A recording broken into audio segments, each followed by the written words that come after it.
Yeah. Yeah.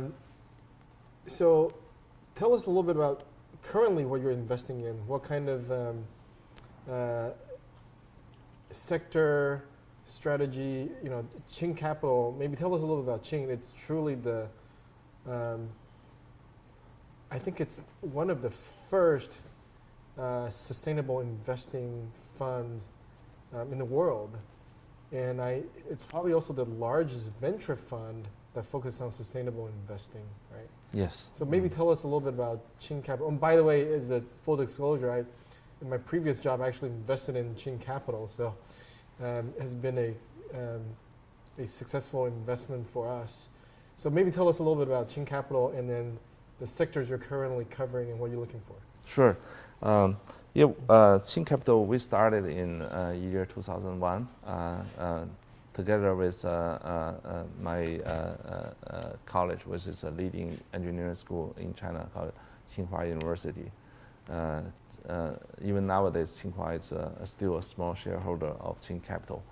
We were, as Andy mentioned, we started with one main theme, which is sustainable development. Back then in year 2001, when we talk about sustainable development, not very sexy. Not very sexy stuff. People can think of environmental protection. That's how we started. But it was necessary for the country because China became the world factory around the year 2000. Everybody talk about it, and then we realized the country is going to face a lot of challenges in environmental issues, and also we're going to face a lot of challenges in energy supply and all that. So we made that our initial markets. So we started our first fund with really humble start, only $13 million US dollars. But we have a few pretty reputable investors. One of the first investors is called Asian Development Bank, and the other one is Hong Kong's Kadoorie family. It's one of the richest family in Hong Kong. They own China Power and also own the Peninsula Hotel.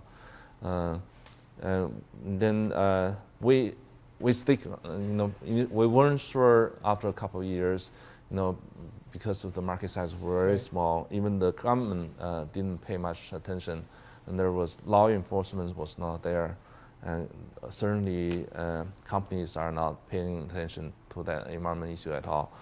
So we had our doubts, but we thought we should give it a try for another 3 years. So at the anniversary of 5 years, if the market does not take off, we need to think whether how we're going to pay our monthly rent next time. So typical startup issue. Yes, that's happens to a startup fund. Exactly.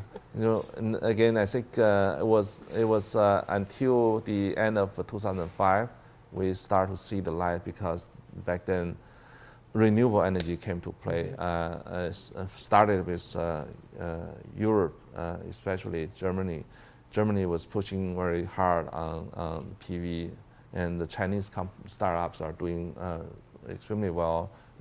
Started a couple of them by Chinese returnees and all that.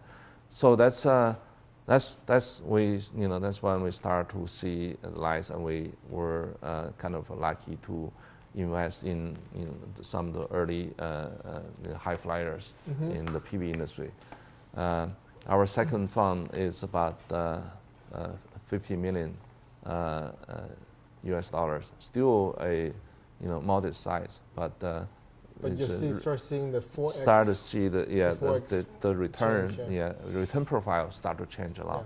And also even though we made investment, or in our first fund we made a few investment with a small chunk, but they actually generate very impressive return, because the government back then in year 2005 start to pay attention to the environmental protection, and all of a sudden environmental protection market start to grow rapidly as well. And renewable energy investment historically has been associated with capital intensity and lower cash-on-cash multiples. so in the early days, were you able to prove out the business model that these type of sustainable investment could also generate, large cash-on-cash returns? That's a really good question. This is one of our biggest challenge for the sector. Cleantech, so-called investment, what we call it 1.0, which have seen similar comparables in the U.S. and almost all of them fail, just because mostly because of the reason that you mentioned. It's very capex intensive, and the growth trajectory is unpredictable and heavily relying on government subsidies and all that. So we actually try to avoid that. In the since Fund 2. We start to paying attention. This is some of the business model we should definitely avoid. For example, wastewater treatment. This is a very popular sector with attract a lot of capitals, mostly state-owned companies. But really, it's not a suitable area for VC capital to play. So we avoid all of that. We don't want to get involved because it's very stable return, give you like 11%, even levelized returns probably 15, 20 in the range. This is far from what our expectation is. And also, it's a regional business. Relationship is the key. Hard to scale. It's hard. It's really difficult to scale. So, and also, it's basically the core competence will be the cost of capital, which is not to our favor. Different asset class. You might have like a fixed income. Would be great. Very predictable. Exactly. State-owned company, they have their cost of capital, let's say less than 2%. Our cost of capital is easily north of 6-8%, right? So it's not. There's no way you can compete in that sector. So those are the lesson we learn. And you adjusted, as a fund, you as a pioneer in this asset class, right? Your initial proof of concept that works, and then as Fund 2, Fund 3, you actually had to fine-tune your investment strategy to continue to be the leader in the space. Yes, yeah. Well, that's that's something we took really hard time to learn. We also paid our lesson as well initially, but we realized. I think we are pretty lucky that we realized that issues a little bit ahead of our competitors and competing funds and all that. So in year 2008, we managed to raise our Fund 3, which is the $240 million US, which is a decent VC fund size. We have a lot of strategic investors, so to speak, in addition to the financial investors. We have, Andy mentioned, we have ABB, we have BP, we have BASF.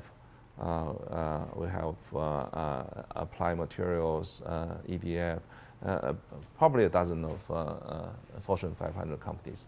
Those are investors you usually don't find in other typical VC funds. And we also have a very unique group which consists of what we call development financial institutes, called DFIs, including World Bank, IFC. We have Asian Development Bank. We also have a development bank from Sweden, Holland, Japan, Canada, and Norway, and it's a bunch of them. So those are very strategic to us because the focus we're in. And the other value they can bring in, which is for the market we focus on. Most of the startups that we invest, they are somehow manufacturing related. So one of the major issues for you to be involved in a manufacturing business is it poses a significant risk in scaling up. It's, comparing to software and the internet service are a totally different play. So that's people don't realize that until it's too late. They easily jump on, say, I have great lab results or even a great small pilot results, then I'm happy to scale up, spend hundreds of millions into the equipment, only to realize that those equipment don't really work, and at that kind of scale. And that's how so many ventures here got burned out and died and all that. Right. So that's kind of a risk that we pay very close attention. Yeah. Which is also we're hoping that our strategic investor can bring us a lot of money, because those companies They have the scale. They have the scale. They've done that many times before they realize that issue.